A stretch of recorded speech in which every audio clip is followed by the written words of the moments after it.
We're going to continue with our series on being the beloved, really understanding deep in our core that we are loved by God.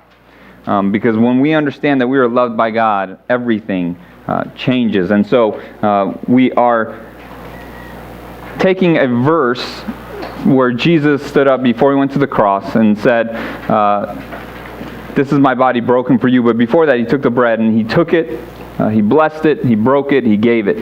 And then he went to the cross after that. And so we've been talking about how those four words help us take this idea of being loved from our heads to our hearts. And last week we talked about that he took it. We were chosen. That God has taken you and has chosen you to be his beloved. And today we're going to talk about blessings and what does it mean to be a blessing? What does it mean to be blessed? And what is a blessing when it comes to God? A couple years ago, now 11 years ago, when Joanna and I got first married, actually it was 10 years ago because it was our first year anniversary, after we got married, our first year anniversary, so big deal, right? So, I'm thinking, all right, I got the card, I got to get the right card, and I remember going to the store, and it must have taken me a couple of weeks to find the right card. I mean, the first year of marriage, we were married 1 year. What an amazing time, and I went and found the right card, and then it took me another 2 weeks to figure out what to say in it, and just how do I express, the incredible year that we've had as husband and wife, and so on and so forth, and I kind of wrote out my heart in that, and told her all these things, and I gave it to her on our anniversary night, and she opened it up, and I think she even cried, when reading the card, yeah, maybe. And so she cried, and it was all good, right? And then a little while later, maybe an hour or so later, I was going to the kitchen, and as I was going by the kitchen, something caught me in the corner of my eye, something caught my attention, and I looked, and we had a trash can right there, and my card was in the trash can. And so I grabbed it out of the trash can, and I went to her, and I said, "Hey, honey, be careful where you put this, because you must have put this on the shelf,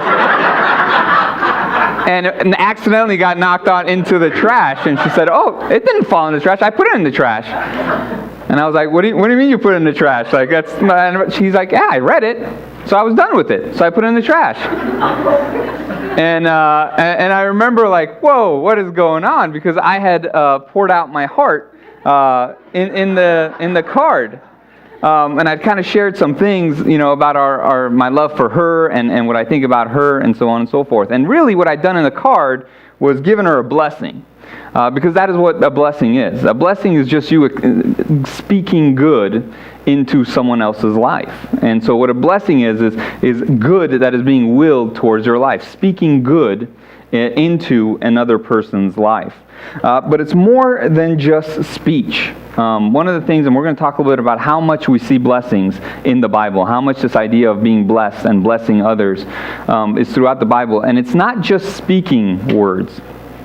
It is speaking words, but we have to understand that everything that we do, everything that we're living with, in our faith is a spiritual deal. A lot of times we've taken the spirituality out of our faith, and we forget that it's a spiritual deal, that there's things in the spiritual realm that are happening. And so when you speak a blessing onto someone, or when someone speaks a blessing onto you, things are actually happening in this spiritual sense. So it's not just empty words. There is something that happens in the spiritual realm that comes on a person when you give them a blessing. Same thing that happens in communion. When we take communion, something spiritual is happening there. Okay, it's not just there's no power in the communion itself, but it engages something in the spiritual realm. Same thing as baptism. You can get dunked in water 20,000 times, but when you do it, when you're doing it as a commitment to God, it engages the spiritual realm somehow. And another way to think of it is, like in Genesis 1, when God creates everything, he says, "Let there be light." Okay? And there's words coming out of it, but with the words, there is action being done as well. Because when God speaks, things happen, because the spiritual realm, and in that case, the physical realm, is even connected to that. And so to give a blessing is to speak good into someone's life, but also to engage the spiritual realm, to bring God's good into someone else's life. And we see this all throughout the Bible, but it starts in Genesis. Every day, God creates something, and then it says that God blessed it. God created the heavens and the earth, and he blessed it. God said, let there be light. He blessed it. God made all the animals, and he blessed it. So God is a blesser. And from the very beginning, he is blessing his creation. He is speaking good into his creation. And every time God blesses something, it means that his grace, his life is involved in it.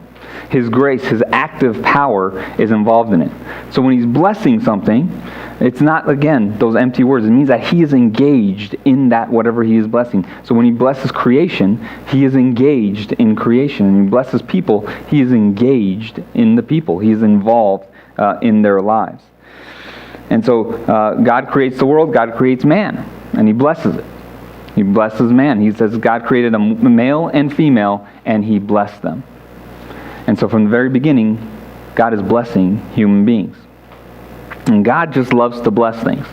That is the kind of God that we have. He's a God that loves to bless things. In fact, the word bless, or where we get our word blessing from, that word occurs 400 times in the Old Testament. Okay, it's happening all the time. God is blessing people, and people are passing that blessing on from generation to generation. You see, God created a world because he wanted to bless it. God created a world because he wanted something to bless. And God created man because he wanted someone to bless. And therefore you have been created because God wants to bless you.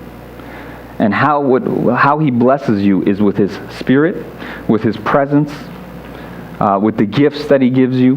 But more than anything, his presence is involved in your lives. He is involved in our lives. And therefore he creates us and he blesses us from the very beginning. It means that I have been blessed from the very beginning of my life. Before I was even born, I was blessed. Before you were even born, you were blessed by God. That God has spoken good into your life. From the very beginning, God wanted you to know. God wanted me to know. God wanted us to know that he loves us and that we are his beloved. Starting with the very first act of creation, starting with the very first human beings, all the way down to you and I. From the very beginning, God has wanted you to know that you are beloved. And so from the very beginning, he has blessed you and I. However, from the very beginning, we've had a problem as well. Sin has messed up God's blessings in our lives. Or what it really has done is disrupted our understanding of our blessing. And what I mean by that is we have been blessed by God, but because of sin, we no longer have realized that we're blessed by God.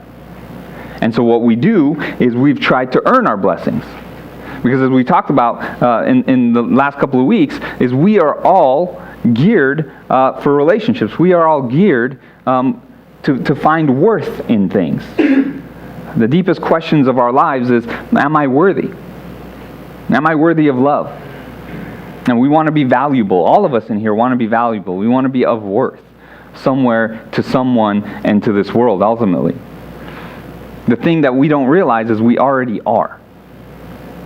Because God created man and woman and he blessed them. And he created you and he blessed you. But sin has disrupted your understanding of that.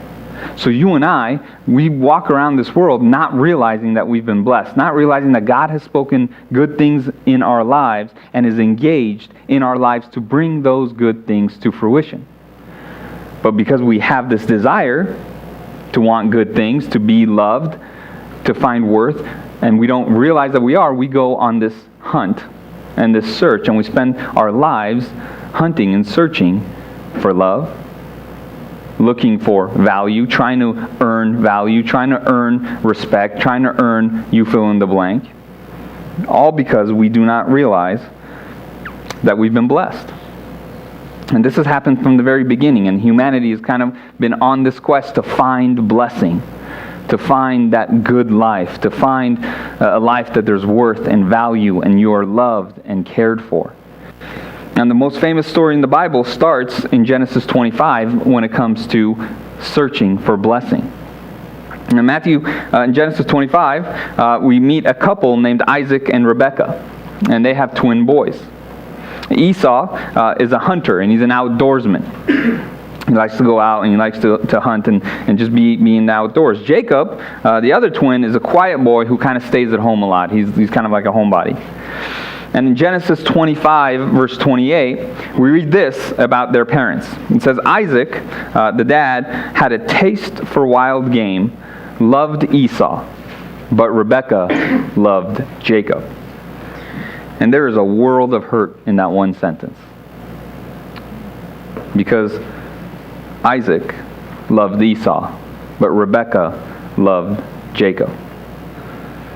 And therefore, because there is this desire to be loved, and one of them loves one, and yet the other one loves them, and we want to be loved by our parents because we were born to be loved and to be cared for and be in a relationship, this starts their lives on this journey of finding blessing. This starts a fight for a blessing and acceptance from ultimately their father. And so how do you think Esau and Jacob got along with each other from that point on? Not so good. Not so good. Why? Because they're yearning for a blessing. They're yearning to be loved. They're yearning to be accepted. They're yearning to be of value, like most of us do. And in verse 29 it says, once when Jacob was cooking some stew, Esau came in from the open country famished. He said to Jacob, quick, let me have some of that red stew. I'm famished. Jacob replied, first sell me your birthright. He says, look, I'm about to die. What good is my birthright to me? And so he sells him his birthright. See, there's two things going on there. First, Jacob is so hungry, so desperate to find love and belonging and this blessing that he blackmails his own brother. And he says, look, you sell it to me, then I'll give it to you. And on the other hand, Isaac is so caught up in fulfilling himself in that moment that he would sell his birthright for a bowl of stew. And so you have two people yearning. And this yearning and this desire starts this fighting within the family and them selling things and blackmailing each other and doing things to each other that no family should ever do. And so he sells his birthright to his brother. And again, this desperate battle to gain approval and acceptance continues. The question of who's going to get this blessing. Esau was firstborn, so he had the right to it, but now he's sold his birthright to Jacob, and so they go through the rest of our lives trying to figure out, well, who's really going to get the blessing? Because they're yearning to be blessed. And we've all been there. Doing desperate things to find acceptance, love, and belonging. We've done crazy things to gain acceptance from our parents. We've done crazy things to gain acceptance from our friends, from a boy or from a girl. Things we've sold and the compromises that we've made just to feel loved, just to feel of worth, just to feel of value. I mean, we're no different than Esau and Jacob in a lot of ways, because we too are yearning to be blessed. So Jacob, he goes on to deceive his own father after this. So he's like, okay, I want to get this blessing. So it rightfully belongs to Esau. But Jacob says, you know what, I want this blessing so bad, I'm going to go get it. And Jacob receives the blessing. He disguises himself as Esau, and Esau's out, and their father at that age can't really see well. So he disguises himself as his brother, and he steals basically the blessing from his father. And so when Jacob receives the blessing that was intended for Esau, and in Genesis 27:34, here's what it says. When Esau heard his father's words that the blessing went to Jacob, he bursts out with a loud and bitter cry. And he said to his father, bless me too. It says, bless me too, my father. He was a boy that just is desperate to be blessed. And then Esau then says to his father, do you not have one more blessing, my father? Bless me too. And then it says Esau, this strong, tough guy, this guy that goes in the outdoors, he's a hunter, he's this strong man. The Bible says he wept aloud. And the devastation is catastrophic for him and the entire family, all because of this longing to be loved, this longing to have worth, this longing to have value, this longing to be blessed. And then later on in the story, Esau learned that when Isaac blessed Jacob, and in Genesis 28 it says he commanded him, do not marry a Canaanite woman. So when Isaac blessed Jacob, he said to him, hey, don't go marry the Canaanite woman, because they were out of that tribe. And it says, now Esau had already been married to 2 Canaanite women. Esau then realized how displeasing the Canaanite women were to his father Isaac. So he went to Ishmael and married Mahalath, in addition to the wives he already had. So here's what he does. He goes, you know what? My father doesn't want me to marry this out of my people group, and so here's what I'm going to do. I'm going to go to gain the acceptance of my father. I'm going to go and I'm going to marry this other woman in addition to my 2 wives. I'm going to marry this other woman just to please my father, just to see if I can get the blessing, just so I can feel accepted. He thinks that the way back to get the blessing from his father is to marry a woman that he approves of. And my question is, do you think that was the last time anybody's messed up relationship with their father has sent them down the wrong road to find a mate? Do you think that's the last time anyone's messed up relationship with their father has sent them down the wrong road of life in general? No, I think for a lot of us in here, our stories are similar. In this world, there's a lot of stories like that where we long and desire to be blessed. And because we cannot get that approval, because we cannot find that love, we go searching for it in all kind of crazy ways. And then in Genesis 27:41, we also learn during that time that Esau held a grudge against Jacob because of his father's blessing. And he said to himself, I will kill my brother Jacob. So you got all this craziness happening in this family. These boys who are broken and are trying to do whatever they can to be blessed. And now they're deceiving their father, they're deceiving each other, they're blackmailing each other, they're going down the wrong roads, being with the wrong people, hanging out with the wrong crowd, and now, ultimately, they want to kill each other. And so Jacob runs away, and he runs away from the family. For years and years he runs away because he's afraid his brother's going to kill him. And this is a family that is devastated by a mishandling of a blessing. It all comes down to the blessing and tears this whole family up. Jacob goes on to run away, and in that he gets wealth, he gets power, but he can't get what he really wants, which is a blessing of his father's love and approval.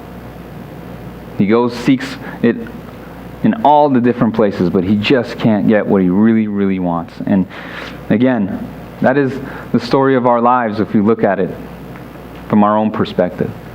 We spend so much time, we spend so much of our lives trying to fill this void that we have in our hearts, trying to find this approval and love, and we try to fill it with all these things, and it just doesn't satisfy.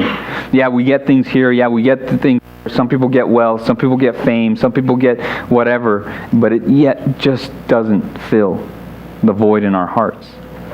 I mean, for my story, with my dad, kind of the same similar story. I was always looking for approval, and my dad was one that just didn't give approval and didn't share love and was never proud of us, and so on and so forth. And that sent me on this wild ride of taking my life down the wrong path and trying to fill it with cars, trying to fill it with women, trying to fill it with fame, trying to fill it with all these different things. And a lot of those things, I gained what I wanted. I had the nice car, I had the girl, I had all this stuff.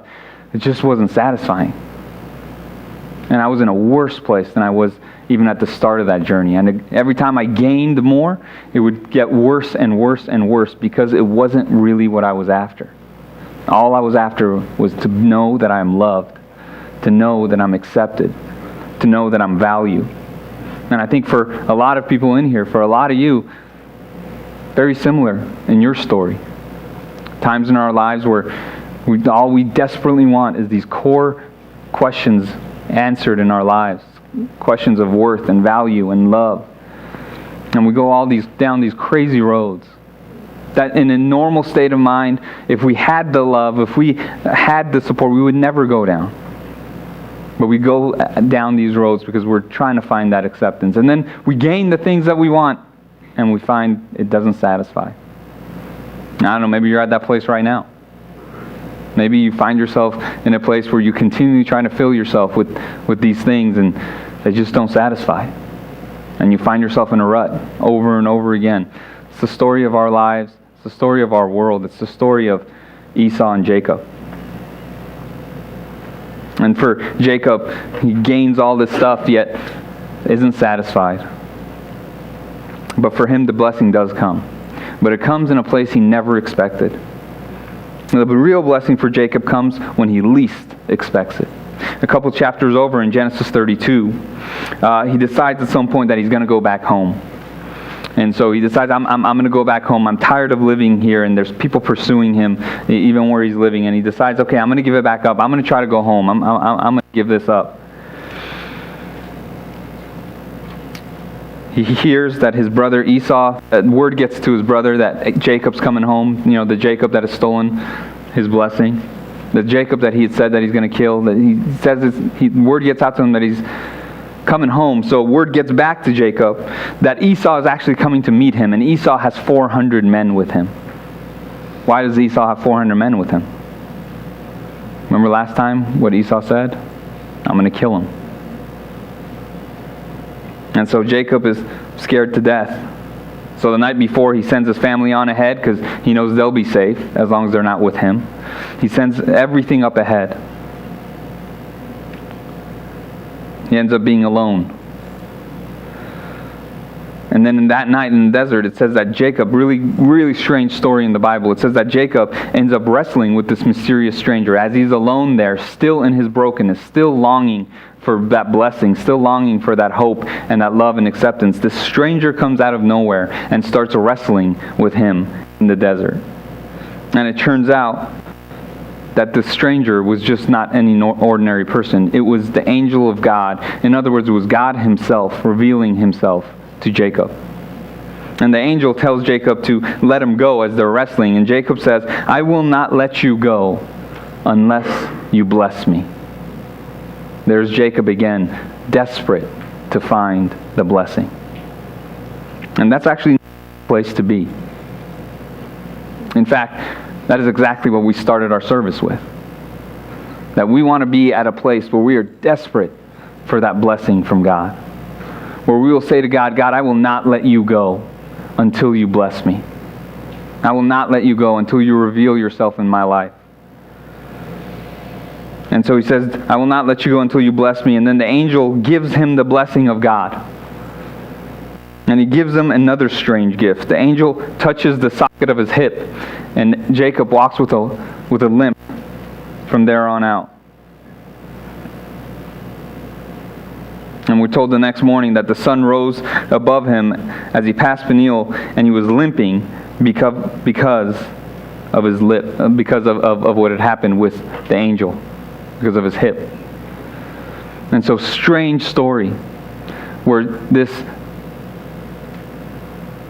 road of finding love and acceptance and ultimately blessing has taken Jacob down so many different roads, has taken him down the wrong path so many different times, has taken him to a far off land, and now he's coming back, and for the first time he experiences the blessing of God. He's gotten it from his father, he's gotten it from other people, he's gotten the wealth, he's gotten all these things, but for the first time he realizes that he is blessed by God, and everything changes. Everything changes for him, including a limp that he will carry for the rest of his life. Nothing will ever be the same again for Jacob, including just the way he walks.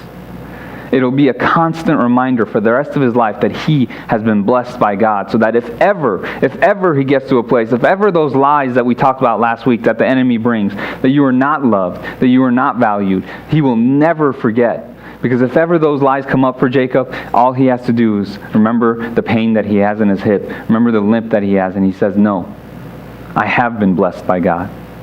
I am loved, I am God's beloved, and nothing could ever take that away from me. And so Jacob starts walking towards his hometown, and as he looks up, he sees his brother Esau coming. But the text says that Esau ran to meet Jacob. But Jacob does not run to Esau.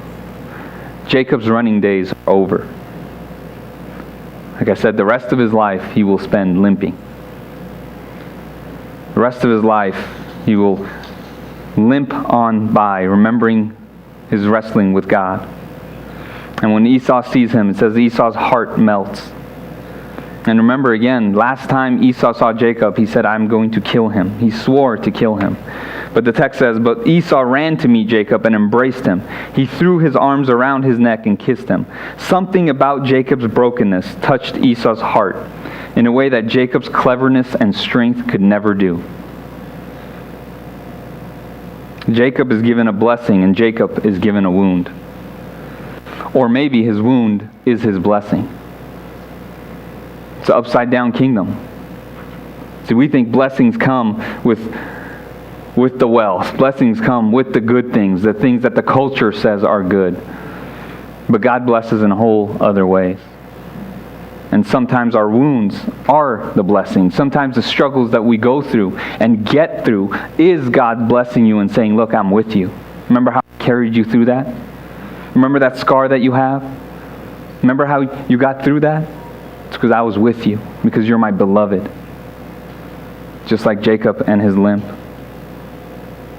And maybe you'll bless more people with your limp, with your scars, than with all your strength and your knowledge. Maybe it's blessed are those who limp, for they will walk with God. And the interesting thing is Jacob, he gets this blessing that he's longed for his whole life. He finally gets it from God. And you know what happens to Jacob? He becomes the greatest blesser, humanly speaking, in the entire Bible.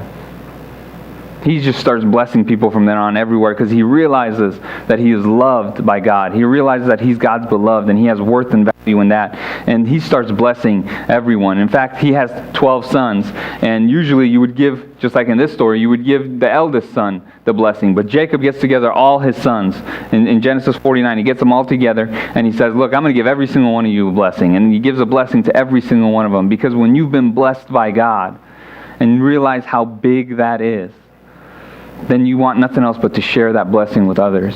When you have experienced the love of God and you've experienced the belovedness of God, it is enough for everything, and nothing will be the same again. And so Jacob becomes this blesser. And we see a major theme here. Major theme as Jacob just starts blessing all over the place. We see that God does not wait for someone to earn or be good enough for their blessing. God doesn't wait for anyone to deserve the blessing, because no one will ever do that. Because God loves you. He loves us just as we are and not as we should be. Because none of us will ever be as we should be. And that's the story of the gospel. That's the story of the Bible. That you and I cannot be good enough. We will never be good enough to deserve the blessing. And so God loves you exactly how you are, and He has blessed you exactly as you are. Jacob spends his whole life seeking love and acceptance. And it's only when he's realized that he is already blessed by God that everything changes for him. And the same thing is true for us. I remember my life went down this path of trying to find a blessing for so many years, and after years, I finally said, okay, I'm done. And it was in a time of prayer that I was praying, and people were praying over me, that I heard God tell me that He is my Father and He loves me. Words that I've always wanted to hear from my earthly father, but never did. But when I heard it from God, it changed everything. It changed my entire life, and I've never been the same since. And I can trace it back to that moment when I felt and heard God telling me that I am loved, I'm His beloved Son, and got that blessing from God. And so the same thing is true for all of us. Throughout different times of our lives, we have to remember that we have already been blessed by God, that we are already loved, we are already accepted, we already have worth and value in whose we are and not in who we are. And we must come to see with our whole being that we are blessed. That you are blessed. God has blessed you. Every single person in here is blessed. And God has blessed you from the very beginning, before you were even born. And we think sometimes this blessing stuff is in the Old Testament. It's an Old Testament idea. Yeah, it's gone. Well, I have news for you. When the greatest teacher who ever lived preached the greatest sermon ever preached, was the Sermon on the Mount by Jesus, it started with one word: blessed. Blessed are those who... It's all about blessing. Because in being blessed, you realize your belovedness. When you realize that you are blessed, is when you will start to accept in your core, not just in your mind, in your core, that you are the beloved, that you are accepted just the way you are, that God loves you, again, just as you are, not as you should be. And the blessing that Jesus offers, it came to all these people who didn't think it was coming to them. They didn't think they deserved the blessing. They didn't think they were in the right social status to get the blessing. They didn't think they had done enough. They didn't think, then the list goes on and on and on and on. But he says, blessed are those who mourn. Blessed are those who are poor. He says, not because it's good to mourn or to be poor, but because now life in the kingdom of God has come, and God's love and favor and presence is available to you, and therefore you are blessed. And because you are blessed, every person in here is blessed, it means, once again, that God has spoken good into your life. The creator of the universe, the most powerful being in the world, has spoken good into your life as you're sitting there right now. I don't care what your circumstances is. I don't care what you're going through. God has spoken good in your life. A couple of verses just for us to remember. Jeremiah 29:11-13. This is God speaking over you. This is His blessing to you. He says, for I know the plans I have for you, declares the Lord. Plans to prosper you and not to harm you. Plans to give you hope and a future. So whatever you're going through right now, God has a hope and a future for you. It says, then you will call on me and pray to me, and I will listen to you. You will seek me and find me when you seek me with all your heart. God says, I have this blessing for you, but you got to come and get it. Because if you come, you will get it. He says, you will find me. John 10:10, a verse that this church is built on. He says, I have come that they may have life, and life to the full. And that's why I was talking with a couple of church members throughout this week. We were talking about marriages, and we were talking about how in the Christian world, I don't know what it is. I think it's because of our bad theology that we think that Jesus came to save us just so we can go to heaven, and we just gotta hold on this earth. Because of that, we've missed the point of God's blessing. We've missed John 10:10. And so a lot of Christians walk through this life with an okay, just hanging on kind of life. A lot of Christians walk through this life with an okay marriage. Now, I don't think in John 10:10, Jesus is not okay with that. Because Jesus says, I come to give life, and life to the full. He wants us to have flourishing lives, lives of joy and peace and full of life. Not that we won't have heartache, not that we won't have marital issues, not that we won't have broken things happen in our lives, but ultimately we have a joy and peace above all that because we have been blessed and good has been spoken into our lives.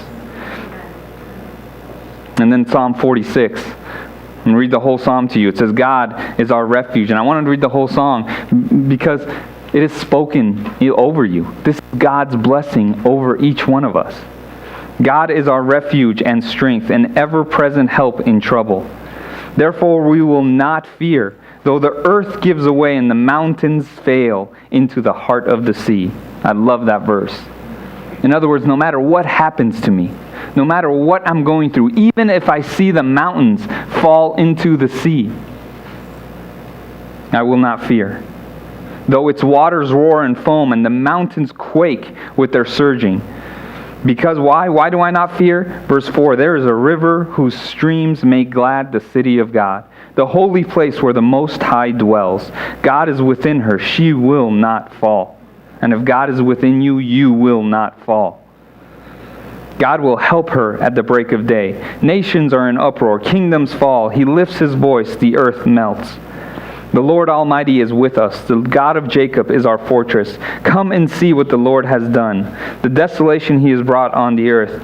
He makes wars cease to the ends of the earth. He breaks the bow and shatters the spear. He burns the shield with fire. He says, be still and know that I am God.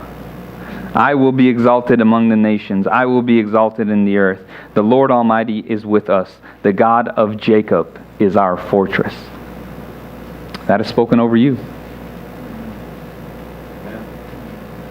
And if God is in you, no matter what you're going through, you will not fall.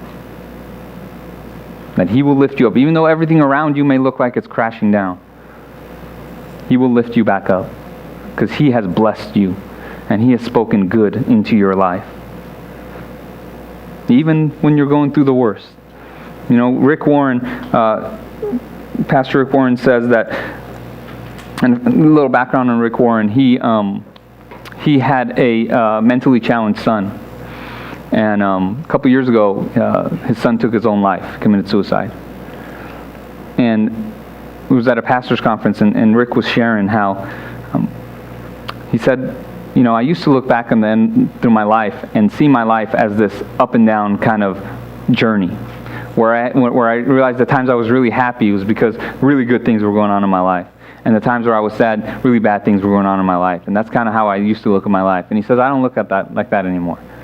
When I look back now, he says, with the maturity and wisdom I have now, my life is more like 2 railroad tracks. And if I were to look at every moment of my life, there were bad things going on, yet there were good things going on too. He says, there was just some times where the enemy made it really easy for me to focus on the negative things and not see the blessings. And then he says, there's other times in my life where I thought my life was perfect, everything was going well, but now that I look back, I can see, no, there were bad things going on back then too. But at those times, I chose to look on the blessings and not focus on the negative things. And so no matter what you're going through, no matter what stage of life you're at, God has willed good in your life, and the blessings of God are in your life right here, right now. And so the question is, do you go through life aware of your blessings? Do you go through life aware that you are blessed? That the Creator of the universe has His hand on you and has spoken good into your life? That you are His beloved? How's your blessing detector? Are you paying attention to the blessings all around you? Because it's that blessing, it's understanding your blessing and understanding God's hand in your life that helps you accept your belovedness in your core. Those are the things that help us go from here to here. Jesus starts His ministry with "you are blessed." And He started your life with Him with those same words. And that will never change. God has spoken good into your life. And if you dare to accept that, it will change everything. Just like it did with Jacob. But again, we can't just talk about blessings. We have to experience the blessing. That's the whole thing about going from here to here, is we have to experience these things. We can't just come to church week after week and hear them. And by the way, I'm going to go on a side note here. So we've talked about this over and over in the last couple of weeks, that we can't just keep coming here and expecting by osmosis for things to move from our heads to our hearts, especially knowing that we are loved by God. But one of the things we have to do is we have to experience the presence of God. We have to experience the love of God. And so for those of you in life groups and coming on the gatherings, we've given you a couple of different things to do and experiences to do. Guys, we got to be doing those things. Because those are the things that help us move from our head to our heart. We can't just come to church every week expecting things to change when we're not actively engaged in the presence and the Spirit of God. Okay, I'll come back. But experiencing the blessing, that is something we have to experience too.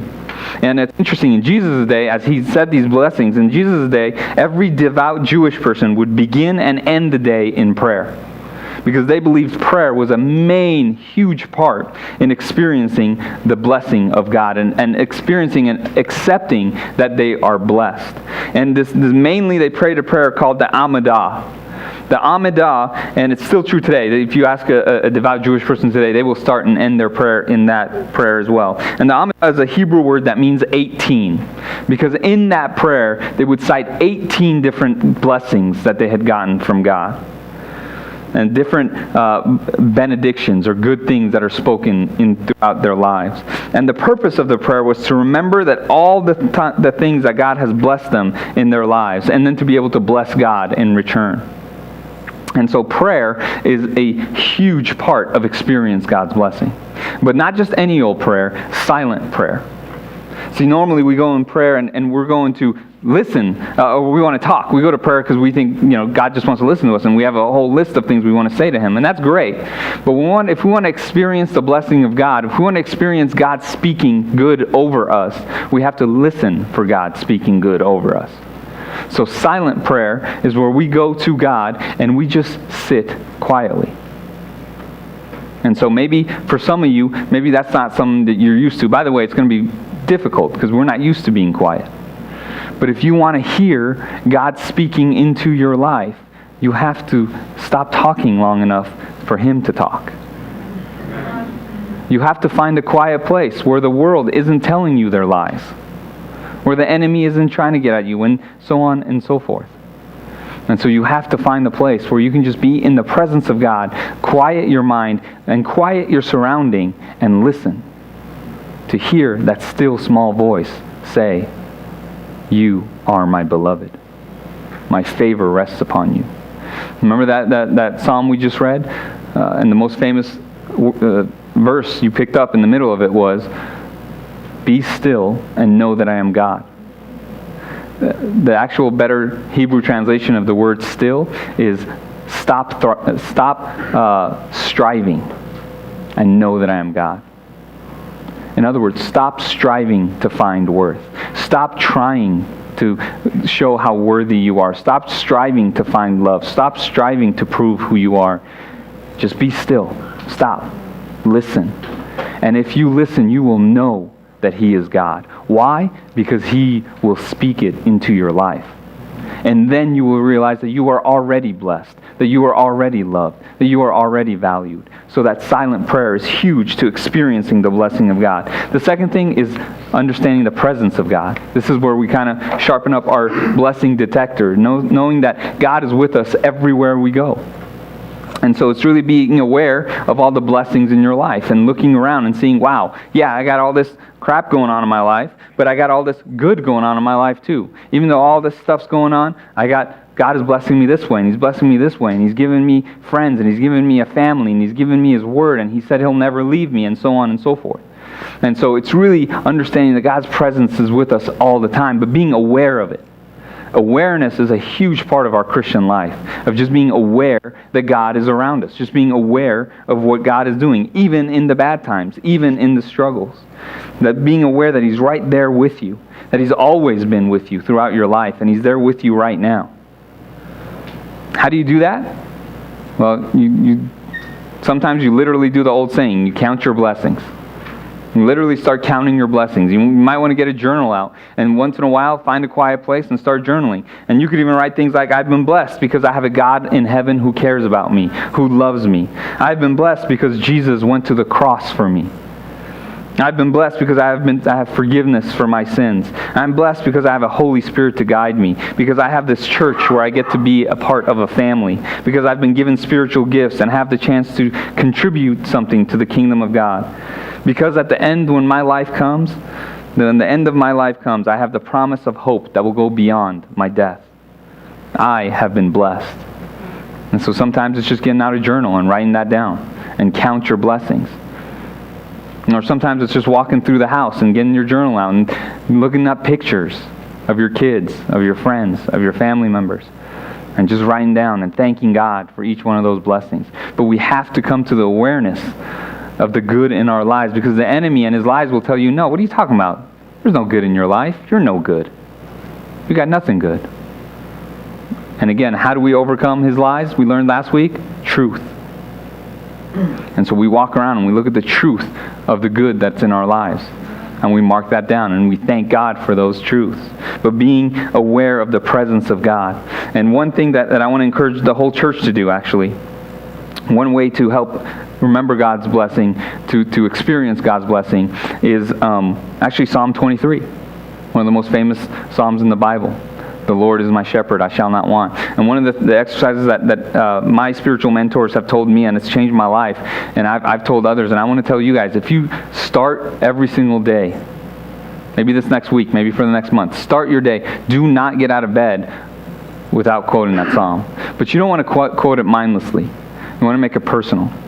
So what I do is normally I get up and I go, the Lord is my shepherd, I shall not want. And I say, God, God, you are my shepherd. Okay, I don't need a thing today. Help me walk through the day with that understanding that you are my shepherd, that I don't need anything. He leads me down, he makes me lie down in green pastures. He leads me down quiet waters. He restores my soul. And I say, God, lead me today. Be with me today. Lead me. Give me rest today. Refresh my soul today, God. And so on and so forth. I guarantee you this. If you do that on a daily basis, start your day with that, something will change in your life. You will start to experience more and more God's blessing. You will start to experience more your belovedness in Him. And so my hope and my prayers as a church is that we start doing that. And so maybe we'll ask about this in the next couple of sermons, and I'll ask everyone to raise your hands. And if your hands aren't raised, you're going to feel really bad. No, don't do that. I won't guilt you into it. But I guarantee you, your life will change if you do that every morning when you wake up. And then, another thing we got to make sure we're doing and how we experience God's blessing in our lives is to bless others. It's to pass on that blessing. And this is another theme that we see in the Bible. After the flood, God blesses Noah and his sons, and He tells them, be fruitful and increase in number, and go fill the entire world with this blessing. In fact, when God created us, it says that He created us in His image, not just to receive blessings, because He is a blesser. We've been created in the image of the blesser to bless others. That's part of our DNA. And in fact, nowhere can this be more clearly seen than with Abraham, where God tells Abraham, through the whole world will be blessed through you. And so go and bless the entire world. It starts with God, it flows to us, and then it flows to others. That's the plan, that's the goal, that's how God has set it up. We are blessed, but we are also called to bless others. And that cannot be more true than in this church, where we're going through a series of being beloved, of understanding our blessedness. How important is it that we bless one another? That we speak good, understanding that as we're speaking, there is a spiritual truth that's being unfolded into each other. How important is it that we bless our children? Literally speaking good into them and over them. Speaking good into each other's lives and speaking their belovedness to them. We need to be reminded of these things. I need to be reminded that I am beloved, because the enemy's voices are strong, and those lies keep coming and coming and coming. And so, we've got to spend time in prayer, silent prayer, so we can listen that we are blessed. We've got to count our blessings, be aware of God's presence in our lives. And I encourage you to do Psalm 23. And then also, we got to bless each other to remind ourselves of our blessings. So, I want to end this service by giving a blessing to the church. And this is something that again, we're not used to. And I was talking to Joe this morning. It's another thing that we want to change as a church. Like, we see this idea of blessing and blessing each other all throughout the Bible. It's all over there. Yet we're not doing it as a church family. And it's something that we want to change and we want to do. And so not just do it here, but go and do it to your, like I said, to your children, to your families, to each other, husbands and wives. I can't stress how important it is to bless one another. And so when you're blessing, you are speaking good into someone else's life with the understanding that there is a spiritual power behind it, that things are moving in the spiritual realm. And so the other part of a blessing is that you have to receive a blessing. If you go back and read the story of Esau and Jacob and all through the blessings, a part of it is they had to come and receive the blessing. Kind of like salvation. Salvation is a free gift, but you have to receive it. You have to accept it. In the same way, you have to accept your blessing. And so one of the things we're going to do is learn how to accept our blessing as we give our blessing.